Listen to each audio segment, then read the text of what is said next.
জনমানুষের প্রত্যাশার প্রেক্ষিতে ছাত্রদের যে নতুন রাজনৈতিক দল আসবে, আমরা দেখেছি যে আমাদের তরুণদের যেই আশা আকাঙ্ক্ষাকে কাজে লাগাবে।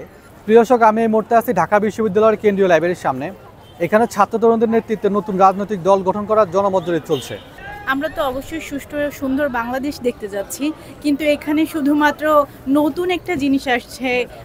একটা নতুন কিছু তখনই সফল হবে যখন প্রজ্ঞা, মেধা এবং অভিজ্ঞতারও প্রায়োরিটি দেওয়া হবে। আমরা বলছি যে আমরা মত প্রকাশের স্বাধীনতা দিব, কিন্তু এই মত প্রকাশ যখন করতে পারবে তখন আমাদের সহনশীল হতে হবে যে আমি গ্রহণ করতে পারছি কিনা।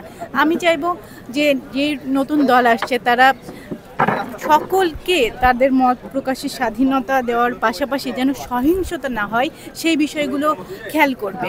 এবং আমাদের যে সম্পদগুলো আছে সেটা কোনো নির্দিষ্ট কোনো গোষ্ঠীর না, এটা আমাদের সকলেরই। এই জন্য কোনো কিছুর প্রতি সহিংসতা না দেখিয়ে আমাদেরকে যা আছে সেটাকেই নিয়ে পুনর্গঠনের চেষ্টা করতে হবে। অর্থাৎ কোনো কিছু যেন আমরা ডিস্ট্রয় না করে ফেলি কোনো কিছু বিলীন করার জন্য, মূলত যা আছে তা নিয়ে আমরা রিবিল্ড করার চেষ্টা করব। আমরা দেখেছি যে আমাদের তরুণদের যেই আশা আকাঙ্ক্ষাকে কাজে লাগাবে এরকম, এবং আমাদের তরুণদের যে চাওয়া পাওয়া যেসব দলের কাছে যাওয়ার যে একটা প্ল্যাটফর্ম, সেটা আমরা আগে সেভাবে দেখিনি। এখন তরুণদের শক্তিকে কাজে লাগিয়ে একটি দলের আত্মপ্রকাশ হতে যাচ্ছে, সেরকম আমরা শুনেছি।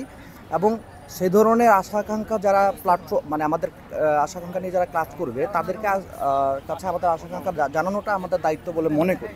সেই জায়গা থেকে আমাদের কাছ থেকে মতামত চাওয়া হচ্ছে যে কী ধরনের দল তারা আশা করে, বা কী ধরনের কর্মসূচি, কী ধরনের এজেন্ডা তারা দলের মধ্যে বা তাদের কার্যপরিধির মধ্যে তারা অন্তর্ভুক্ত করবে।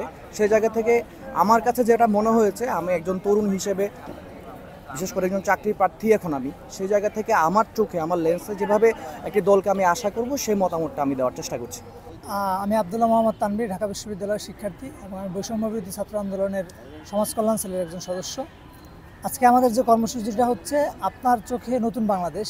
ছাত্র জনতার অভ্যুত্থানের পরবর্তীতে জনমানুষের প্রত্যাশার প্রেক্ষিতে ছাত্রদের যে নতুন রাজনৈতিক দল আসবে সেই দলটা কেমন হবে, এই দলের কাছে মানুষের কী কী প্রত্যাশা, মানুষের কোন জীবনের কোন সমস্যাগুলো সমাধান তারা আমাদের দলের কাছে চায়, এবং তাদের ভাবনায় দেশ পরিবর্তন করতে হলে কী কী কাজ করতে হবে, এই সব চিন্তাধারার জনমত নিয়ে আমরা আজকে এখানে বসেছি। সকাল 10টা থেকে এখন পর্যন্ত অবস্থান করছি। আমরা আজকে সারাদিন এখানে থাকবো এবং আগামী এক সপ্তাহ আমাদের এই কার্যক্রমটা চলমান থাকবে বাংলাদেশের বিভিন্ন প্রান্তে। আমরা ঢাকা বিশ্ববিদ্যালয়ের 6টা স্থানে প্রথমত শুরু করেছি এই কাজটা, এবং এখান থেকে ধীরে ধীরে আগামীকাল আমরা 7 কলেজ এবং ঢাকার যে প্রাইভেট বিশ্ববিদ্যালয়গুলো আছে সেখানে আমাদের কার্যক্রম পরিচালনা করব, এবং এর পরিপ্রেক্ষিতে ধীরে ধীরে আমরা দেশের অন্যান্য বিভাগীয় শহর, জেলা শহরগুলোতে আমাদের এই কার্যক্রম পরিচালনা করার চিন্তাভাবনা আছে। এবং আমরা এর মাধ্যমে হচ্ছে আমাদের এই মাসের মধ্যে যে নতুন রাজনৈতিক দল আসবে সেই দলের সাথে আমরা কী কী যুক্ত করব, আমাদের দলটা কীভাবে পরিচালনা করব, মানুষের মতামতের প্রেক্ষিতে আমরা সেটা নির্ধারণ করব।